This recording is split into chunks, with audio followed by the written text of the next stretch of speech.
EVM से अगर होता है तो सेम डे शाम में ये काउंटिंग क्यों नहीं कराते? कहीं ना कहीं इनकी नीयत साफ नहीं है। सरकार का एक दबाव है कि आप इस पे बात ना करो। मेरे को भी धमकी, कई बार मुझे अरेस्ट करने की बात, कई बार हमें थाने में डिटेन भी किया गया। आज भी कहा मैं डिटेन कर लूँगा। हमने कहा करो ना भाई, मैं तो मैदान में हूँ, रोड पे हूँ।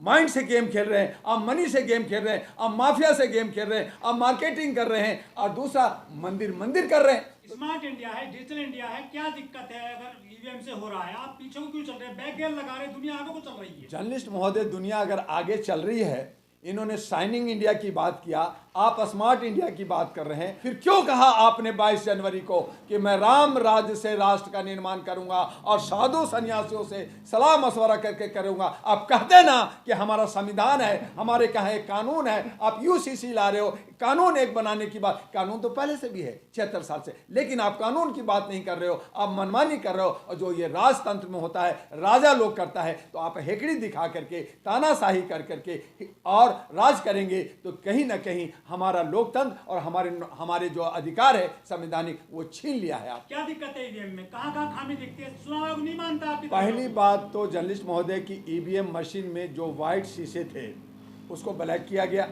दूसरा ये कि 7 सेकंड के अंदर आप उसमें चोरी करने की संभावना है। जब हम मोबाइल से सैटेलाइट का कंट्रोल करते हैं, एक मोबाइल से दूसरे मोबाइल में सारा डाटा चोरी कर लेते हैं, तो आप क्या समझते हैं कि उसमें बदलाव नहीं होता? और उसी के लिए हम लोग जो है डेमोन्स्ट्रेशन किया, हमने जंतर मंतर पे किया और कहा कि आप 50 मशीन दे दीजिए अपने देखरेख में और हम दिखा देते हैं कि कैसे चोरी होता है। तब इलेक्शन कमीशन क्या कहा कि 5-10% हो सकता है। तो 5-10% एक वोट से एक जनप्रतिनिधि हार सकता है और जीत सकता है। तो बताइए 5-10% तो बहुत ज़्यादा हो गया। 5,000 10,000 वोट का अंतर पड़ जाता है। और आप देखिए कि जहां भी चुनाव हुआ वहां 100 और 150 और 200 वोट से 1500 वोट से जीते और हारे हैं। तो ऐसी सूरत में आप चोरी नहीं कर रहे, डकैती कर रहे हैं, और इस डकैती को रोकने के लिए ईवीएम हटाना होगा और बैलेट लाना होगा। चंद लोगों को दिक्कत है केवल ईवीएम से, SC ST OBC या माइनॉरिटीज को वकील केवल आंदोलन कर रहे हैं, बाकी लोग कहाँ गए?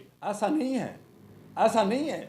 2-2.5 साल से मैं भी आंदोलन किया, सभी ने किया, फिर लोग धीरे धीरे निकल के आ रहे हैं। तो वकील आ रहे हैं, अब हमारे सामाजिक कार्यकर्ता आ रहे हैं, पार्टियां भी आ रही है। लेकिन हाँ, ये आपने सही कहा कि जो बड़ी विपक्ष कहलाती है कांग्रेस है और मायावती है, ममता है, जो बड़ी पार्टियां कहलाती है, उनको भी सड़कों पे आना चाहिए। और अगर नहीं आ रहे हैं तो मैं कहना चाहूँगा कि ये लोग भी कहीं ना कहीं एक पार्टी का बी टीम है या एक ही थाली के चट्टे बट्टे लोग हैं जो हमें गुमराह करके जनता के अधिकार को छीन करके और ये राज कर रहे हैं। और इसीलिए अहरा नेशनल पार्टी 2009 में बनी कि हम मानवता के आधार पर और बिना भेदभाव के आधार पर हम लोग जो है नौजवानों को और नए चेहरों को उतारेंगे और पुराने जितने भी चट्टे बट्टे लोग हैं, जो बिकने वाले लोग हैं, दल बदलू लोग हैं, जो देश को तोड़ने हैं, उनको हम बाहर करेंगे। लेकिन जिनको जो आंदोलन कर रहे हैं ईवीएम के खिलाफ, महमूद पराचा और भानु प्रताप जी सुप्रीम कोर्ट के जो एडवोकेट हैं, इनको जान से मारने की धमकी दी गई है, ये कौन लोग हैं?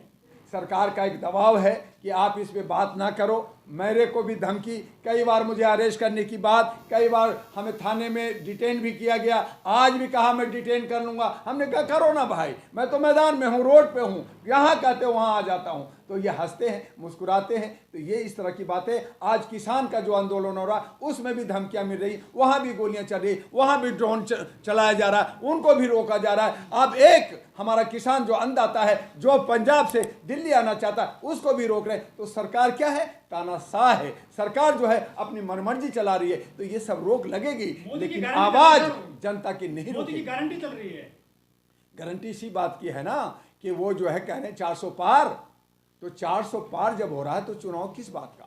मत कराइए चुनाव, इलेक्शन कमीशन को बंद कर दीजिए। आपको लोकतंत्र पे विश्वास नहीं है, आपको जनता पे विश्वास नहीं है। ये जो हम मत देते हैं, जो हम गुप्त मतदान देते हैं, उस पे आपको विश्वास नहीं है। आपको विश्वास है आपको ईवीएम पे, आपको विश्वास है मनी दौलत पे, आपको विश्वास है कि आप जो है मार्केटिंग कर लोगे, आपको विश्वास है एम मनी, जो मैंने कहा 6M, हम 1 2 3 शुरू किया था, अब तो 6M हो गया।